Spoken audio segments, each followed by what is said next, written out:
Assalamualaikum warahmatullahi wabarakatuh. Welcome back to my channel. Nah, sekarang kita akan membahas tentang sejarah singkat kemerdekaan Indonesia. Awal sejarah kemerdekaan bangsa Indonesia diawali oleh kekalahan tentara Jepang melawan sekutu. Kekalahan tentara Jepang diawali dengan dibom atomnya dua kota Jepang, yaitu Hiroshima dan Nagasaki pada tanggal 6 Agustus dan 9 Agustus 1945. 9 Agustus 1945, Jenderal Terauchi memanggil Insinyur Soekarno, Muhammad Hatta, dan Dr. Rajiman Widyodiningrat untuk menerima informasi tentang kemerdekaan Indonesia yang akan diberikan pada tanggal 24 Agustus 1945. 10 Agustus 1945, Sultan Syahrir mendengar berita kekalahan Jepang dari radio, dan para pemuda mendesak Soekarno dan Hatta untuk segera memproklamasikan kemerdekaan Indonesia. 14 Agustus 1945, Jepang menyerah kepada sekutu.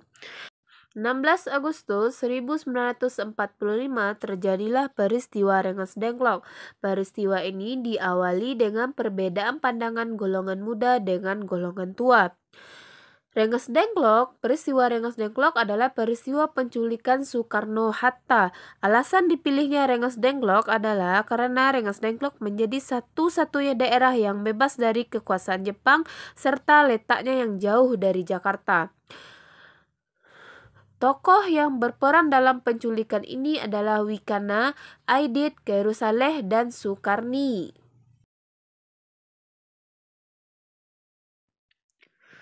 Penyusunan teks proklamasi 16 Agustus 1945, perundingan penyusunan teks proklamasi dilakukan di Rumah Laksamana Tadasi Maida, Jalan Imam Bonjol nomor 1, Jakarta. Tokoh-tokoh yang berperan dalam penyusunan naskah proklamasi adalah Insinyur Soekarno, Muhammad Hatta, dan Mr. Ahmad Subarjo. Tokoh yang menyaksikan penyusunan naskah proklamasi adalah BM Diah. BM Diah ini sekaligus penyelamat naskah asli yang telah dibuang dan diserahkan kepada negara.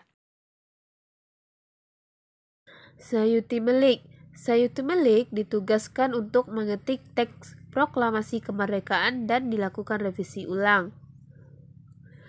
Sukarni. Atas usulan Sukarni, naskah proklamasi ditandatangani oleh Insinyur Soekarno dan Dr. Muhammad Hatta atas nama bangsa Indonesia. Yang terakhir juga dihadiri oleh Sudiro. Pembacaan teks proklamasi. Pembacaan teks proklamasi dibacakan di Jalan Pegangsaan Timur nomor 56 Jakarta. Tempat pembacaan teks proklamasi tersebut merupakan rumah dari Farad bin Martak, seorang pengusaha muslim yang mencintai Indonesia. Ia merupakan keturunan Yaman yang menghibahkan rumahnya kepada negara. Ia juga memberikan madu Yaman saat Insinyur Soekarno terkena penyakit malaria sebelum melaksanakan proklamasi. Sebelum melaksanakan proklamasi, Insinyur Soekarno meminta nasihat kepada Ki Hajar Hashim Asy'ari terkait waktu dan tanggal memproklamirkan kemerdekaan Indonesia. Ia mengusulkan proklamasi dilaksanakan pada hari Jumat karena hari Jumat dianggap sebagai Sayyidul Ayyam atau penghulu hari, dan pada 9 Ramadan 1364 Hijriah yang dianggap sebagai Sayyidus Syura atau penghulunya bulan. Atas usulan tersebut, maka dilaksanakanlah proklamasi kemerdekaan pada pukul 10 pagi hari Jumat 17 Agustus 1945 bertepatan pada tanggal 9 Ramadan 1364 Hijriah.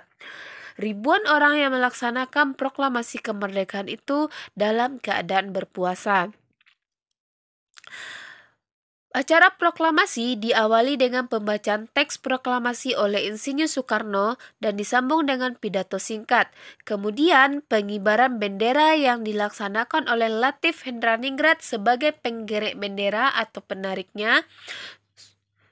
SK Trimurti sebagai pembawa baki, Suhut Sastrokusumo sebagai membentang bendera tersebut. Bendera merah putih dijahit oleh Ibu Fatmawati, sekaligus menyanyikan lagu Indonesia Raya yang diciptakan oleh W.R. Supratman. Arti penting Proklamasi Kemerdekaan Indonesia.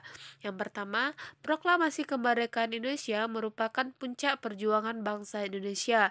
2. Lahirnya negara Republik Indonesia sebagai negara yang merdeka dan berdaulat. 3. Bangsa Indonesia dengan tekad dan kekuatan sendiri menjadi merdeka bebas dari penjajahan asing. 4. Bangsa Indonesia menjadi pelopor bangsa Asia Afrika karena merupakan bangsa pertama yang merdeka setelah Perang Dunia Kedua. 5. Bangsa dan negara Republik Indonesia mulai dikenal dunia internasional dan mulai ikut serta dalam pencaturan dunia. Penyebaran berita proklamasi kemerdekaan yaitu melalui kantor berita Dumai, radio, surat kabar, dan pamflet ataupun poster maupun coret-coretan pada tembok. Itulah sejarah singkat tentang proklamasi kemerdekaan. Semoga bermanfaat. Wassalamualaikum warahmatullahi wabarakatuh.